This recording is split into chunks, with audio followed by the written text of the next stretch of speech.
Now, these include medical complexity, genetic and neurologic conditions, obesity, HIV infection, tuberculosis, chronic respiratory disease, and renal disorders. Vaccine czar Carlito Galvez also named the 6 hospitals in Metro Manila that will serve as vaccination sites: the Philippine Children's Medical Center, the National Children's Hospital, the Philippine Heart Center, Pasig City Children's Hospital, the Fed Del Mundo Medical Center, and the Philippine General Hospital. Health officials say the child and parent or guardian must give an informed consent and present a medical certificate about the minor's comorbidities. Children will be given Pfizer and Moderna COVID-19 vaccines, the only brands with regulatory approval for minors. Galvez says the government is allocating 60 million doses for adolescents, or around 26 to 29 million people.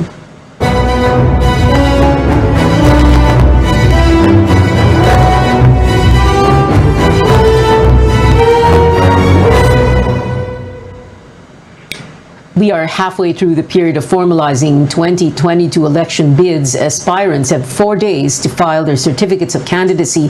Melissa Lopez joins us live from the Sofitel's Harbor Garden tent in Pasay City. Melissa, what was today like? And tell us about the latest additions to this growing list of aspirants.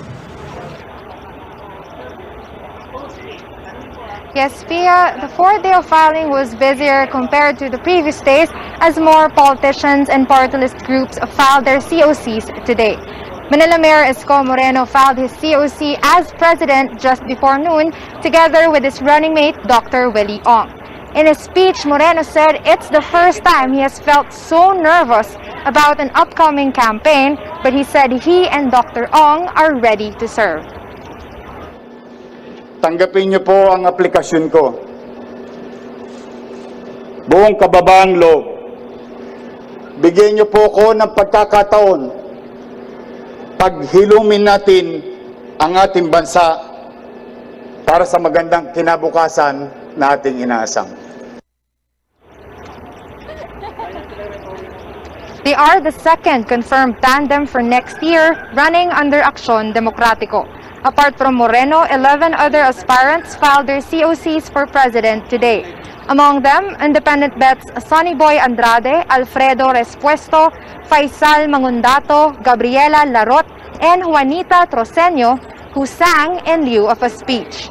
Another revelation, it's not just PDP Laban grappling with an internal rift. The group Philippine Green Republican Party says it has 2 sets of standard bearers. The second faction filed a full slate of 12 senatorial bets today. Their leader, Leo Cadion, says they will have the earlier COCs of June Yulaga and Alex Lage annulled. Cadion, however, was declared a nuisance candidate in the last 2 elections. Several party lists also submitted their list of nominees today, including Gabriela A. Ascenso, AKAP, Truck Drivers Philippines, AKO IP, and Aangat Kusinerong Pinoy, with celebrity chef Boy Logro as their first nominee. Pia? Melissa, what is the running total for COCs received since the beginning of the filing period last Friday, October 1? Yes, so far, Pia, we have 20 presidential candidates, or aspiring candidates rather, 7 for the vice presidency, 39 for senator, and 48 party list groups wanting a seat in Congress so far. Back to you. Melissa Lopez there reporting. A guessing game on whether Davao City Mayor Sara Duterte will run for president. Although she filed a COC for re-election, her father, President Duterte, says she will still run for the highest post in tandem with Senator Bongo. A political analyst say voters already know this kind of game and the tactic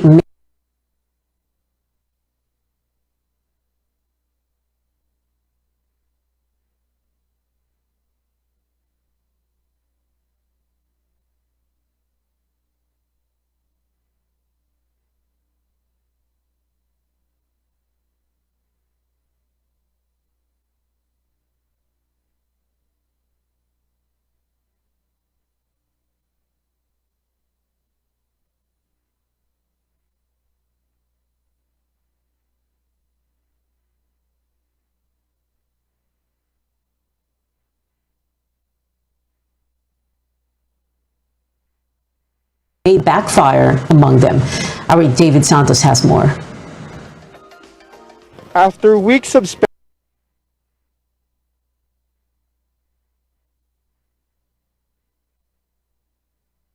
speculation on his political plans, President Duterte bared over the weekend his surprise withdrawal from next year's election.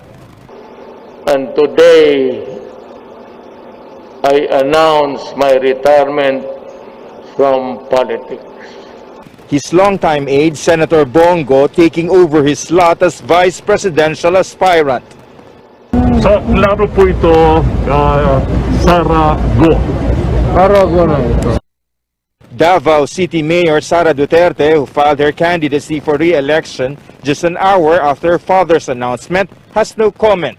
Kumbaga, nabuhayan kami ng pag-asa. Aldrin Fermin is part of a network of supporters asking Mayor Sara to succeed her father in Malacanang. They have been clamoring for the president to give way for his daughter. Now they hope Sara would also heed their call. Yung kasi yung talagang hinihiling namin na pakinggan niya yung damdamin ng masang Pilipino. While many may find the president's decision unexpected, for some voters, it did not come as a surprise. We'll never know kung kumaga tactics lang nila yon para lang makakuha ng simpatya ng tao. Hindi naman kasi final pa na magre-retiro na talaga siya. Marami siyang mga changes when it comes sa mga words na binibitawan niya. Strategy lang nila yun eh. Parang sasabihin nila hindi tatakbo, ganyan. Then after last minute, tatakbo na. Political analyst Julio Tihanki telling CNN Philippines Newsroom Weekend, Mayor Sara's seeming indecision could be part of a game plan. Despite her public denial she's seeking the presidency, the presidential daughter remains ahead in surveys. Pag maaga ka nag-declare, ikaw at lalo na kung ikaw ay nangunguna, ikaw ay pupukulin ng lahat ng banat ng mga kalaban mo at by the time na campaign proper na, medyo mababa na ang political capital mo. But this strategy may also be a double-edged sword. Mayor Sara's recent numbers showing a slight decline. Ang delikado dyan, baka mawala na ng interes ang mamamayan sa kandidatura ni Mayor Sara kung hindi siya magdidesisyon pa. With the political landscape still very fluid, Mayor Sara prefers to keep everyone guessing. David Santos, CNN Philippines. Sara Duterte canceled a trip to Singapore tomorrow after her companion tested positive for COVID-19. She filed a medical leave beginning tomorrow until October 8th for this trip. But back to square one, that is where PDP Laban stands in its choice of presidential candidate. Well, that's according to a faction led by Energy Secretary Alfonso Cusi. He confirms to CNN Philippines their new prospect as standard bearer has declined the nomination. PDP Laban Secretary General Melvin Matibag said Cusi already signed the certificate of nomination for the unnamed nominee. Matibag refused to give more details. He also denies the other faction's claim that the Cusi wing has a, quote, secret agenda, unquote. The group, led by Senators Manny Pacquiao and Coco Pimentel, has accused the Cusi wing of plotting to support the candidacy of Mayor Sara even if she is not from PDP Laban. We don't have to broadcast everything publicly kasi sa matter of political strategy, di ba? I'll just give us the leeway kasi syempre medyo sensitive. There are a lot of political maneuvers and political understanding na kailangan nating i-address. Everything is not sasabing secret. So this is an election. Alam mo naman yung election, labanan yan eh. Matibag adds the party is looking at no more than 5 names to replace Senator Bongo. Now, when we return on Newsnight, we take a look at where Tropical Depression Lani is headed, and the Commission on Elections will begin the review of an essential component in the automated election system. Keep it here on CNN Philippines.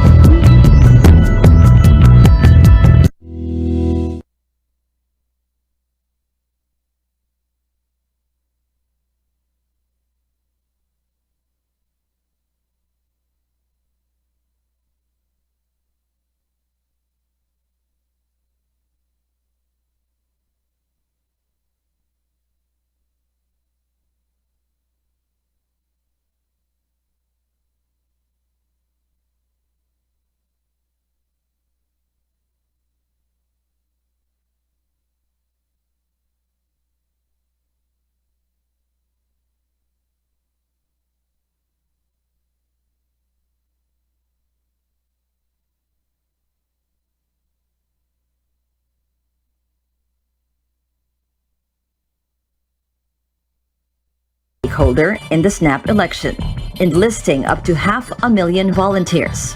The volunteers were on watch in polling precincts and at the same time conducted a parallel vote count, as Filipinos, wary of alleged massive fraud, closely guarded the ballots. We would know, if the count is believable. You have to ensure the integrity of the elections. It was the tipping point of a hastily called controversial election and of the country's dramatic return to democracy. More than 30 volunteer encoders left their workstations on that fateful day of February 9, 1986. They said results were manipulated to favor then-President Ferdinand Marcos. A parallel count by poll watchdog NAMFREL showed opposition candidate Cory Aquino in the lead.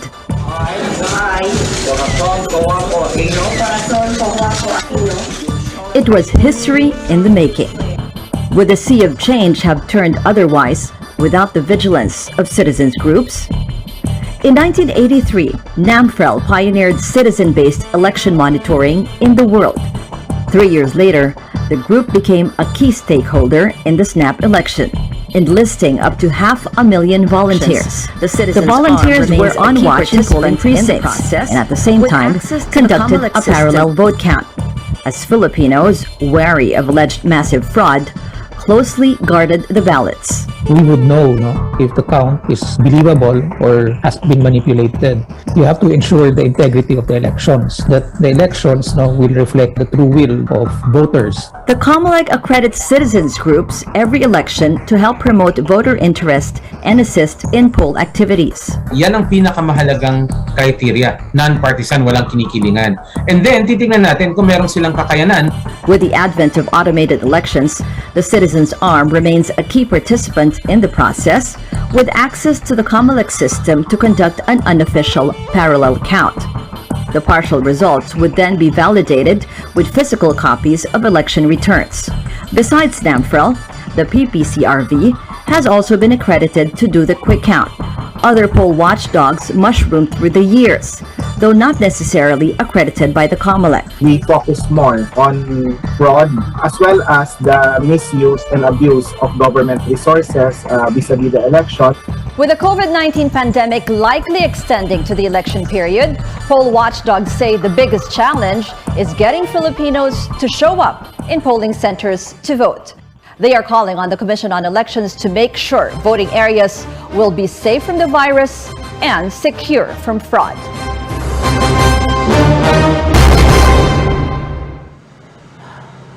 Welcome back to Newsnight, where we go above and beyond the headlines. A check now on Tropical Depression Lani. It was last spotted in the vicinity of Gihulngan, Negros Oriental, where it made landfall past 3 this afternoon. The Tropical Depression will move west-northwestward over the Visayas tonight before hitting land again in northern Palawan or the Calamian Islands tomorrow morning. It's forecast Lani forecast to exit the country on Thursday. Signal number 1 up in 14 areas in Luzon and the Visayas, including the southern parts of Masbate, Romblon, and the Mindoro provinces, as well as in Capiz, Aklan, Antique, Iloilo, Cebu, and Bohol. These areas will have moderate to heavy rains and strong winds with occasional gusts today until tomorrow morning. Lani brought continuous rains in Cebu province on Sunday. This triggered a number of landslides and blocked roads until today in the cities of Toledo and Cebu.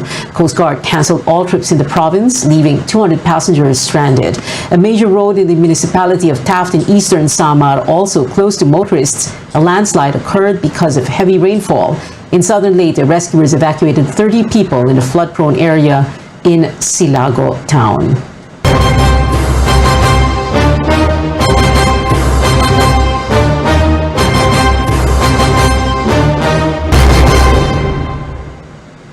The Commission on Elections kicks off the source code review ahead of the 2022 polls. This is a crucial step to make sure the automated election system will be glitch-free and to boost confidence in the conduct of the polls. Tristan Odalo reports. A process that will determine the credibility of the 2022 general election results, that's where the Commission on Elections is right now, as it reviews the local source code, which contains a set of human-readable instructions that tells what a computer system should do, and a proper assessment that will boost public acceptance, transparency, and confidence of the automated election system.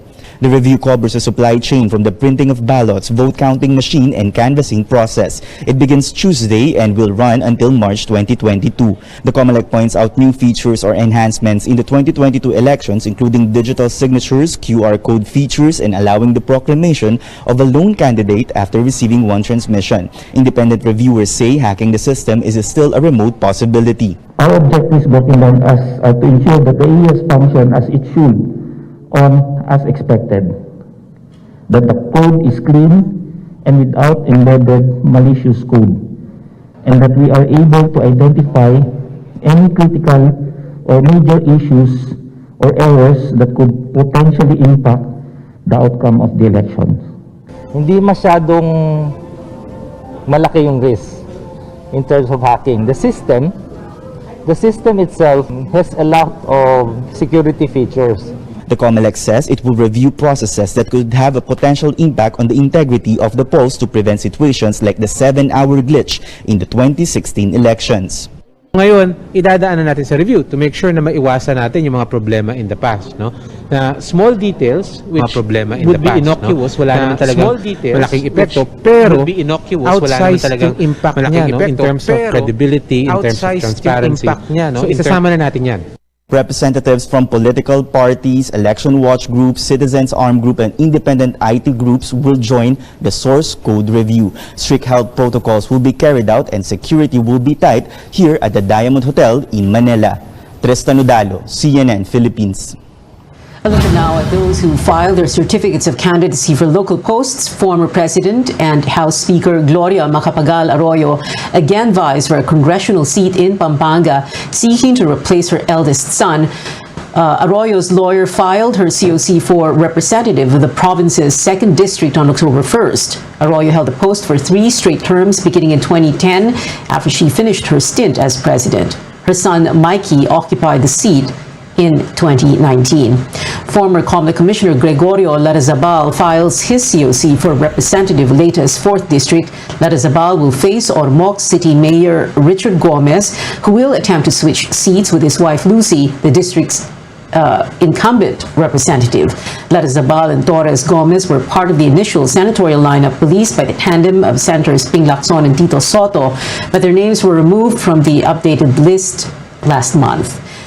We are going to see more aspirants filing their certificates of candidacy this week as over 18,000 posts are up for grabs in next year's elections. But before running for an elective office, an aspirant should meet the minimum standards set by law. Let's watch this. Who can run in the 2022 elections? The certificate of candidacy is one's ticket to seek an elective office. But what makes someone qualified for the job? For president and vice president, the person should be a natural-born citizen, registered voter, can read and write, and at least 40 years old on election day. The candidate should also be a resident of the country for at least 10 years before the polls. A sitting president cannot seek re-election, but a vice president may run for a second term. Candidates for the Senate have the same qualifications, but the age limit is lower at 35 years old. And residency is at least 2 years before election day. A senator can seek re-election, but only for a second straight term. Much younger aspirants can run for district representative, at least 25 years old on election day, a registered voter in the district, and a resident of the same place for not less than a year before election day. For an even lower age requirement of at least 18 to 23 years old, candidates for local positions, governor, vice governor, provincial board member, mayor or vice mayor, and city or municipal councilor must ibahin ang buhay na nakasanayan. Naka 24 months ka na sa pag-ibig. May panghulog na ako sa motor. Uy, bagong motor! Gagawa ng hakbang para mapaghandaan ng forever. Ingat ka ha? At harapin ang bukas nang may maaasahan. Simulan mo na ang forever mo ngayon. Fund your forever with Pag-ibig Fund. Register today!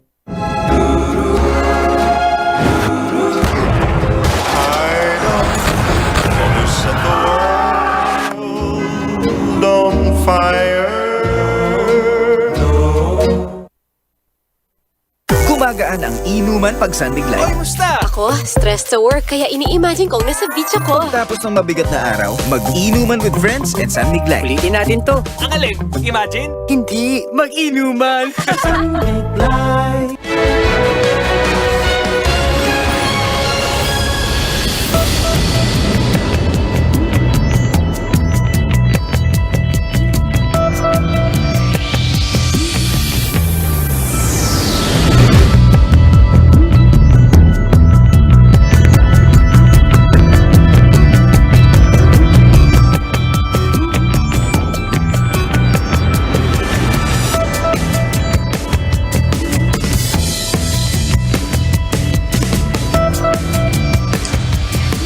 Welcome back to CNN Philippines News Overseas. Taiwan reports 77 Chinese warplanes entered its air defense identification zone on Friday and Saturday, the highest numbers since the island began publicly reporting such activities last year. Taipei issued radio warnings and deployed air defense missile systems in response to the incursions. Taiwan and mainland China have been governed separately since the civil war ended over 7 decades ago, but Beijing views the island as an inseparable part of its territory. North Korea reopening communications with South Korea after cutting ties in July. Seoul's Unification Ministry confirmed Pyongyang responded via hotline this morning. A communications link between the two countries' militaries has also been restored. North Korean leader Kim Jong-un vowed to restore hotlines last week after South Korean President Moon Jae-in called for an end to the war before the United Nations. Fumio Kishida takes office as Japan's 100th Prime Minister after a special session of parliament today. The 64-year-old Kishida is tasked to lead the world's third largest economy out of the COVID-19 pandemic, which his predecessor Yoshihide Suga struggled to contain. Kishida has proposed a hefty recovery package worth several tens of trillions of yen to steer Japan's economy out of its pandemic-induced slump. Now back here at home, the founder of Pampanga's Best and creator of the original Tocino passed away yesterday at the age of 84. The death of Leticia Lolita Olalia Hizon, or Apung Lolet, was announced on the Facebook page of the famous meat processing brand. The company has operated since 1967 and is credited for first inventing and selling the sweet and salty tocino dish.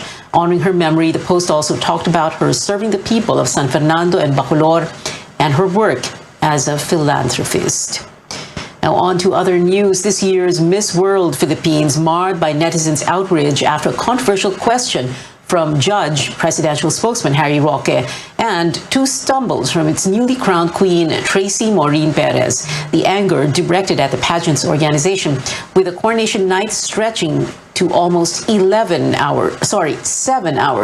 Netizens said contestants were exhausted. Some blamed the unfortunate two-time tumble, one before Perez's crowning and the other during her first walk as the new Miss World Philippines, on the organizers' failure to take the welfare of participants into account. Netizens also quick to criticize the presidential spokesperson's question to Cebu Province Representative Shaila Rebortera. Roque asked what advice she would give the front-runner for president about running despite having very young children.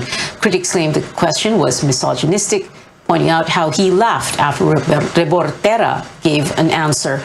But Roque defended his question when brought up at a media briefing in Pampanga. He said the reactions online were OA, or overacting, and that it was a valid question.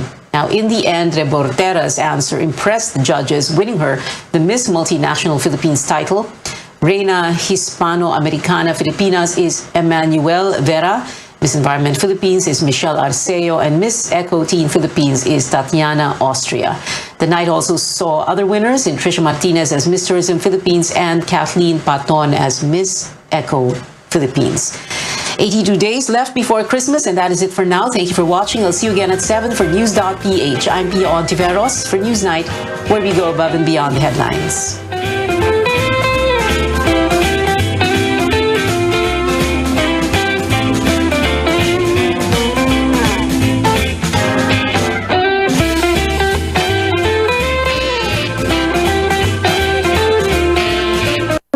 This program is brought to you by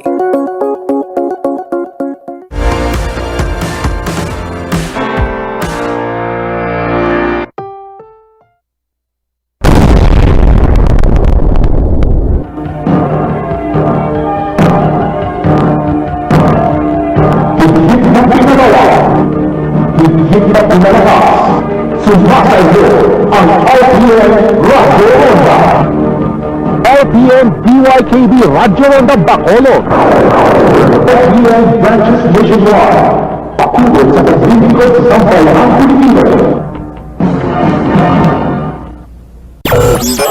DYKB Bacolod, mas pinalawak, mas pinalakas.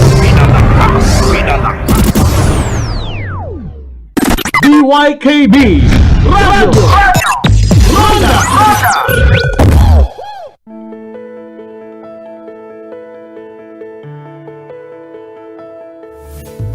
These days, masks, alcohol, and hand sanitizers are a must-have in every household. But more than these, we need a few more medical supplies and medicines to make sure that we're safe and protected not just from COVID-19, but from a number of common illnesses and injuries. But what medical supplies should always be kept in your home? What are these items for? And how and when should we use them? And when is it time to go see a doctor for professional help? Today on the show, we'll talk about the essentials for a well-stocked medicine cabinet. I'm Dr. Freddy Gomez, and welcome to MedTalk Health Talk, where your care comes first.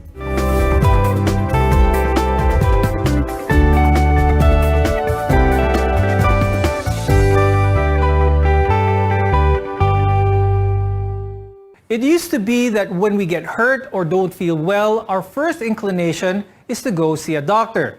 But it isn't always necessary. And these days, because of the pandemic, we hesitate to go to a hospital. Let's welcome our guest for today.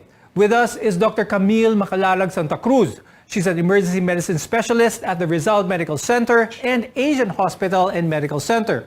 Also with us is Dr. Pilar Elena Villanueva. She's a family medicine specialist from Healthway Medical Clinic. Now, the first thing that we can talk about are minor cuts and bruises, because many minor injuries and illnesses can be treated easily at home. And among them are, as I mentioned, a cut or a scraped knee for that matter. So these can happen anytime. Accidents can happen. Now, the first thing to do is to clean the wound with clean water as well as soap. That's very handy. And after that, you can apply cleaning solutions after that. Now, Dr. Cams, what are the types of cleaning solutions na maganda para sa minor cuts and bruises? Let's also talk about how different each one is.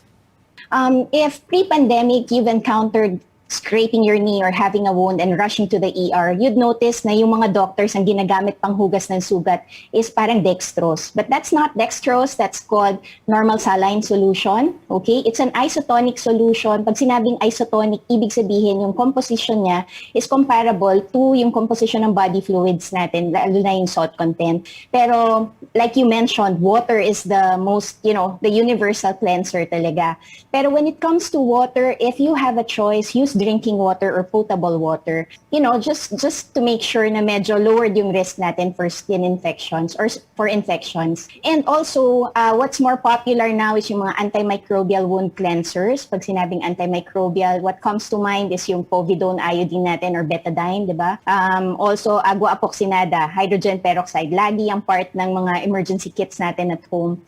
Some pointers lang, when you use betadine or povidone iodine, we also use that in the hospitals. Even for surgeries, yan ang ginagamit panlinis, no? Kasi at any given time, meron tayong layer of mikrobyo talaga sa skin natin. So pag nasugatan tayo, that becomes a door for the microbes to come in. Mm-hmm. So pag ginamitan mo siya ng betadine, it's it's a broad spectrum antimicrobial. So, ibig sabihin, papatayin niya yung mga pathogens or yung mga mikrobyo na pwedeng pumasok or sumuot na dun sa sugat. Dr. Cams, what can you say about those who are used to using alcohol directly on the wound kapag nasugatan sila at yun yung panlinis nila? So buti na mention mo ang alcohol ever since, no, kahit nung maliit tayo, napakahapdi niyan sa sugat. It's actually used to clean intact skin, no? Pag tayo nag-disinfect ng kamay, halimbawa may nahawakan tayo, pwede yan. Pero directly on wound, it's a no-no. Kasi bukod sa it's painful, it's volatile as well, madali din mag-evaporate, hindi rin nabibigay yung tamang cleansing na supposedly afforded to you. Of course, we have to put some antibiotic creams after that. We'll talk more about that later on. But I want to talk about naman yung pag-bandage natin sa sugat. So, if it's a small cut, small wound, a Band-Aid would suffice. But bigger scrapes, you might need some bandage or some gauze on the injury so it can begin to heal. Now, Dr. Pai, my question is, ano bang purpose ng bandage? Pag-bandage natin, pagtakip lang to kasi ayaw natin makita yung sugat? Or does it serve as a means of applying pressure to the wound to stop bleeding? What's the purpose of bandaging a wound? Well, yeah, you're correct about the putting pressure because it helps in stopping the blood flow, for one. That's one of the things you want. But it also serves to protect the wound, especially in areas that are very exposed and prone to being touched or being exposed to other elements in the environment. But aside from that, it has been shown that by covering or protecting the wound, it actually enhances the wound healing. So mas mabilis tayong gumaling when we protect the wound or cover the wound. Right. And to add to your list of items you need in your medicine cabinet, make sure you have a quality pair of scissors, maybe tweezers, cotton balls, and swabs readily available. Bear in mind, if the cut or wound is too deep and the bleeding isn't stopping despite applying adequate pressure, go see a doctor because you might need stitches. Now, cuts and scrapes often come with accompanying pain, but there are different types of pain relievers for different kinds of pain. Dr. Pai, what pain relievers should we keep at home and when should we use them? Headaches, for example, what can our viewers take for a headache? All right, there are actually several types of pain relievers. You have your oral medications, you have your topical medications, and it would depend on the cause, right? So for simple headaches, simple paracetamol might do. But there are also a type of medications known as your NSAIDs or non-steroidal anti-inflammatories. That would be your ibuprofens and mefenamic acids. But to take them, you have to make sure that there is something in your stomach. Kasi they can cause some stomach upset. So usually, I would ask the patient to just try the paracetamol at first. Okay. Now, sometimes relieving pain doesn't require taking any form of oral medication or topical medication for that matter. A hot water bag or gel bag might just do the trick. Now, Dr. Cam, tell us when a hot water bag can be useful and what is the principle behind an increase in temperature in relieving some forms of pain? These bags can be pain relief aids, no? So nakakatulong siya para maibsan yung kirot na nararamdaman. Pagka tayo na-injure, okay, our body has its normal healing mechanisms.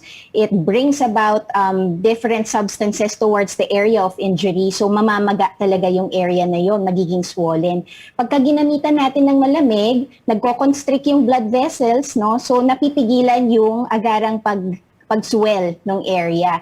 At the same time, cold can also dampen the sensation. So, nakakatulong talaga sa pain. And as a reminder to our viewers, whenever you're using a hot bag or a cold compress for that matter, always have a piece of cloth or something in between and don't apply it directly to your skin.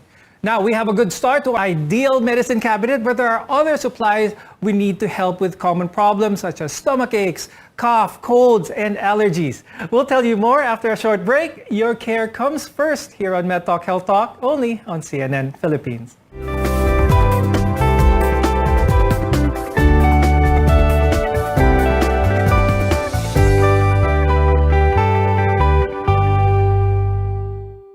DYKB Radio Ronda.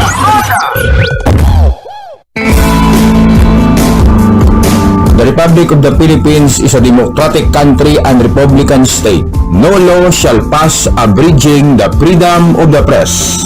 Ini nga programa amo ang Pido File. Isa ka programa nga madala sa balita, impormasyon, lokal kag subong nasyonal. Kag iban man nga mga update nga nagasablag sa imong syudad. Kay ikaw nagapati nga ang impormasyon kag balita isa ka importante sa imong syudad nga ginagihuan. Ini nga programa amo ang Pido File. Upod sa inyo alagad, Romel Pido.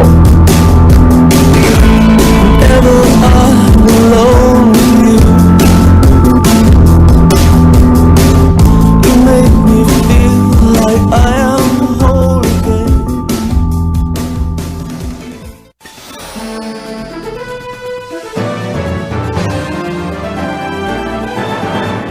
Bantayan ang pagbalik sang Ronda Espiya. Ronda Espiya. Tag sa Domingo, las 8 to las 9 sa gabi. Ronda Espiya. Ronda Espiya. Anchored by Ronda Butch Gaspar Jr. Ronda Espiya. Ronda Espiya. Sa maabot na Oktubre 3 na Bantayan.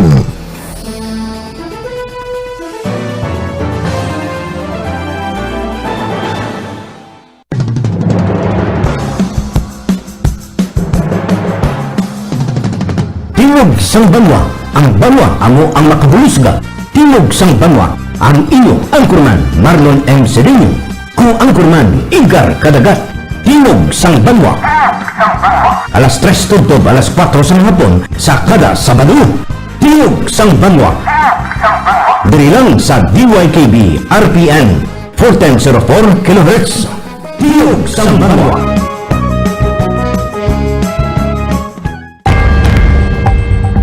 Let's get ready to rumble!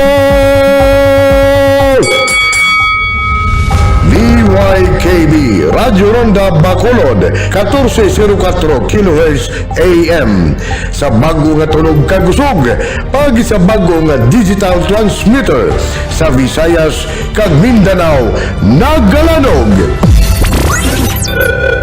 It's showtime!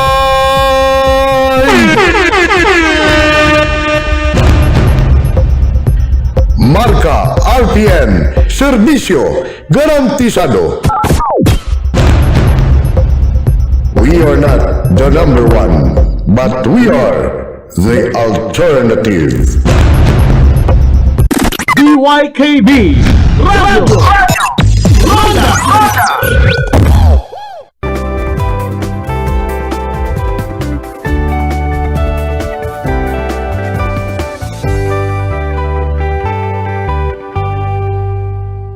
You're watching Med Talk Health Talk on CNN Philippines, where your care always comes first. I'm Dr. Freddy Gomez. Nothing can slow down your day like stomach distress, discomfort, and pain. But which medication you should use depends on what you are feeling. Dr. Pai, what medicines do you recommend that we add to our medicine cabinet to treat most common stomach problems? Well, usually we have that in stock here. Those that come in a sachet or some in tablets, the aluminum hydroxide or magnesium hydroxide, and that would help na alleviate the stomach pain, the acid that's coming out of our stomach. And this is usually taken after meals or at bedtime, especially if you're prone to gastritis.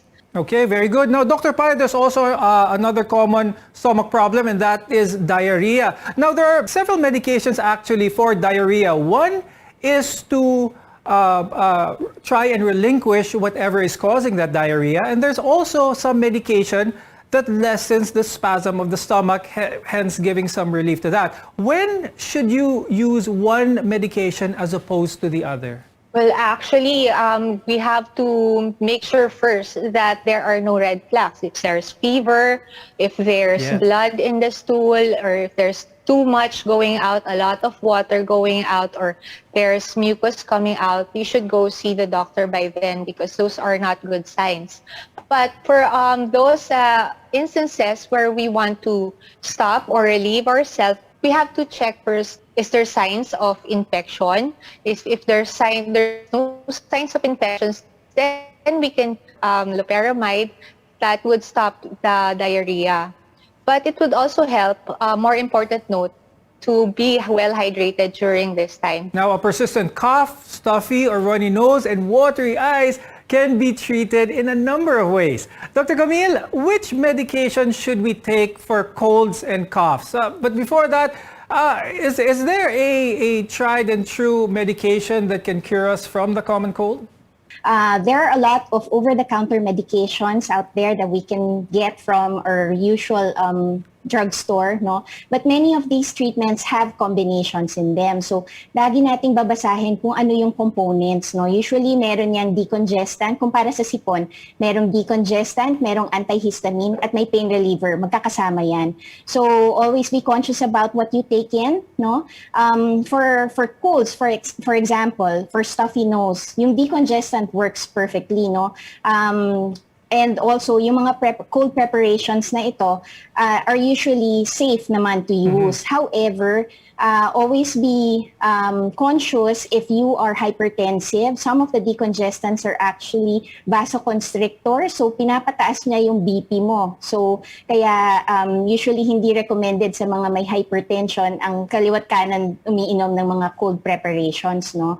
So, aside from decongestants, yung, of course, pag may colds tayo, may congestion, may pananakit na din ng ulo. So, yung pain reliever that comes with that cold preparation usually works fine as well, no? So, when it comes to cough suppressants, it's centrally acting, no? Ibig sabihin, pinapahinto niya yung cough reflex, okay? Pero paano kung maplema ka? Ibig sabihin, meron kang kailangan ilabas, no? Doon sa airway mo na nakakairita. Dito papasok ang expectorants natin or ang mucolytics. So, always check what type of cough medication you are about to take, no? So, for your safety as well. So, always drink plenty of water, tulad ng sabi ni Dr. Pai, that helps with our respiratory system. Aside from that, of course, you may supplement with vitamin C and zinc.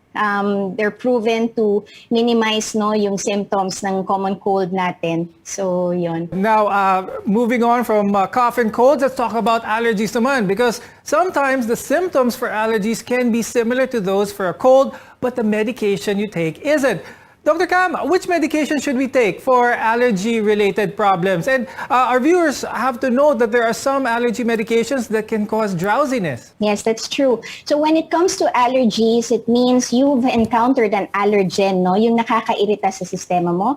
And as an effect, your body is producing histamines, no? To combat these allergens.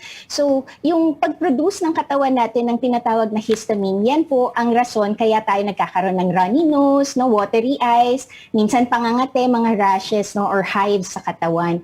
So our antihistamine, no, works to combat, no, yung release ng histamine from the cells. So maraming klase ng antihistamines, and like Doc Freddy said, ang pinaka-common side effect, it will make you drowsy or sleepy. So medyo maging conscious lang tayo, especially kung magda-drive tayo, no, or meron tayong gagawin na involving knives or anything sharps na medyo hold off yung mga activities na gano'n if you're taking an antihistamine for your safety. Okay, very good. Now, Dr. Pai, when it comes to antihistamines, what should our viewers know about how fast that these can work? Well, it depends on the type of antihistamine you're going to take.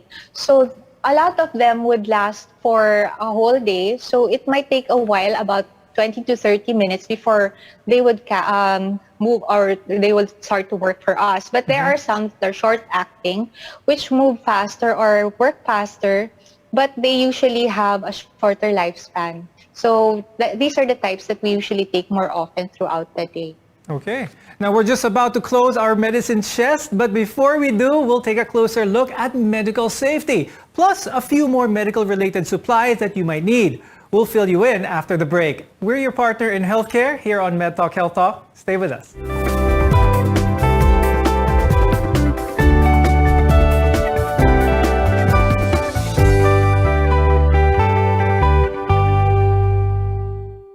DYKB Radio Ronda.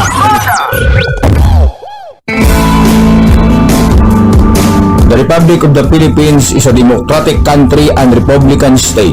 No law shall pass abridging the freedom of the press. Ini nga programa amo ang Pedo-File. Pedo-File, isa ka programa nga madalas ang balita, impormasyon, lokal kag subong nasyonal. Kag iban man nga mga update nga nagasablag sa imong syudad. Kay ikaw nagapati nga ang impormasyon kag balita isa ka importante sa imong syudad nga ginagihuan. Ini nga programa amo ang Pedo-File. Upod sa inyo alagad, Romel Pido.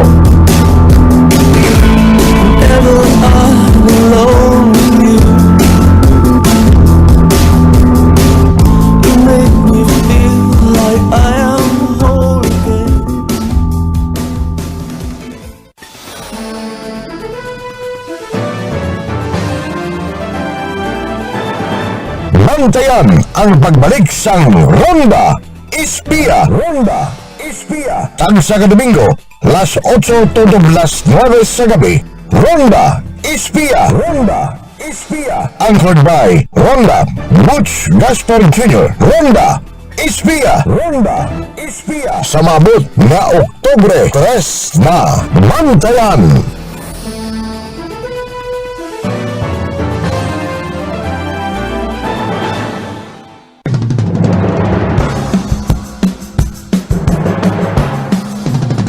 Timog sang banwa, ang banwa amo ang makabulusga. Timog sang banwa, ang inyo angkurman Marlon M. Cedillo. Ku angkurman Igar Kadagat. Timog sang banwa.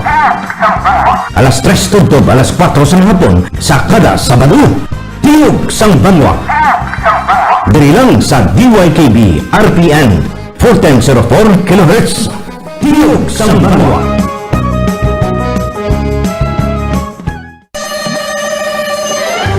Magaratsada na sa inyong mga radyo ang palatuntunang Ratsada! Ratsada! Nerenante Dong Rambo Malaan. Ratsada sa mga isyo. Ratsada sa komentaryo. Ratsada sa mga balita. Kag serbisyo publiko. Inyo mabatian sa adlaw nga Domingo, alas 10 tubtob, alas 11 sang aga, diri nga istasyon, Bantayan! Pagbi kag pamati diri sa RPN DYKB ang palatuntunan Pulso sang Banwa. Pulso sang Banwa alas 6 tubtob alas 7 ang takna sang aga, Lunes tubtob Biyernes. Upod sa inyo alagad, Larry Concepcion.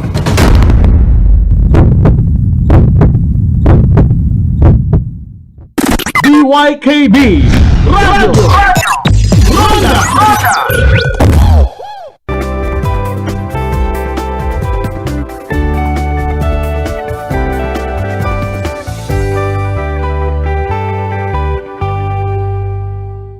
Your health is important to us. You're watching MedTalk Health Talk on CNN Philippines. I'm Dr. Freddy Gomez. Today, we've been talking about what you need at home to treat common injuries as well as illnesses. But we want to point out that these treatments are only meant to provide relief for minor medical problems only. Be sure to see a doctor for more serious injuries or if the condition persists. Now, along with a well-stocked medicine cabinet comes the responsibility of using its contents properly. Dr. Pai, what should our viewers know when it comes to using their medicine safely? Well, first of all, storage is very important. So you have to store them properly. They have to be in a cool, dry place. They should be kept away from pets and animals, and make sure that they are well organized. You know, some of the lalagyan of the medications, they are sometimes hard to read. So what I would do is place them in a bigger envelope or container and then write big letters on them and write what they are for so that there won't be a confusion when the time comes. Now, Dr. Pai, when it comes to the expiration date ng mga medicines, of course, we want to avail of the medication before its expiration date. But what does the expiration date mean? Does it mean na toxic na ito kapag lumampas ng date na ito? Oh yeah, good thing you mentioned that I also put the expiration date on all the medications that we have, because once it reaches that date, usually the potency goes away, so it's not as good as before, and sometimes it starts to disintegrate as well. So it's not really good to use anymore. Okay. Now, not all medical supplies need to fit into your medicine cabinet, but should be stored nearby where they can easily be accessed when needed. Dr. Camille, what else should our viewers keep at home in order to prepare and assess or prevent a medical situation? So other supplies would entail things that are easy to access, no, from department stores or whatnot, but you can keep them in your medicine cabinet. This includes petroleum jelly. It has very wide use, no. It helps seal your skin. It provides water protective barriers, no. You can use it to moisturize your skin. For burns, you can use it as well, no? It can promote healing. Of course, if you don't want to use petroleum jelly, then by all means, go get a burn ointment or cream, no, to supplement your medicine stock. Okay, when it comes naman for insect bites, no, there are a lot of insect bite ointments out there as well. Aside from that, Dr. Pai already mentioned your usual pain relievers, your medications for diarrhea, no, Right. yung Hydrate. Yes, good advice. And we hope we were able to help you get started on what you need to provide for yourself and your family with safe and effective home health care. With that, I'd like to thank our guest, emergency medicine specialist Dr. Camille Macalalag Santa Cruz and family medicine specialist Dr. Pilar Elena Villanueva. Maraming salamat sa inyong dalawa. Don't wait until it's too late to supply your medicine cabinet. Educate yourself on home treatments and remember to use your medicines safely. I'm Dr. Freddy Gomez and thanks for watching MedTalk Health Talk here on CNN Philippines.